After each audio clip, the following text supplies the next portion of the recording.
Is that how you're rolling, that you're not consulting with them? Do they have a point?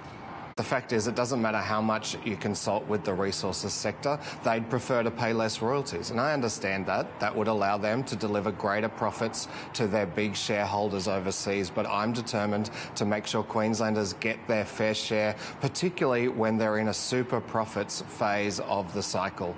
That's what our progressive coal royalties do, and that is what has allowed us to deliver so much to Queenslanders while delivering a surplus this financial year and returning to surplus by year 3 of the coming budget.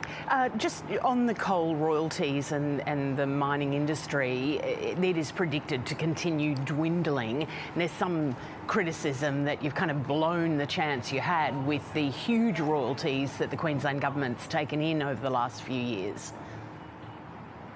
Well, that's just not the case, Lisa. We've seen a growth in coal industry investment and a growth in coal industry jobs through this period because they're making massive profits. And even BHP, who've led the charge against paying a fair share of coal royalties, they're doing their very best to expand their coal operations here, including by taking over Anglo-Americans' coal mines. So it's not true to say that they're not increasing investment. Of course they want to pay less taxes. I don't begrudge them for that.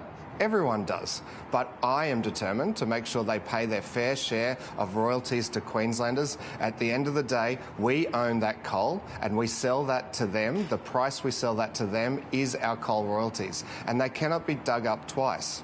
So we are making sure that Queenslanders get our fair price, our fair share of those massive profits that those big multinationals are getting. And no matter how many ads the Queensland Resources Council runs attacking me, we will continue to stand by our policy because it is what is allowing us to deliver for Queenslanders.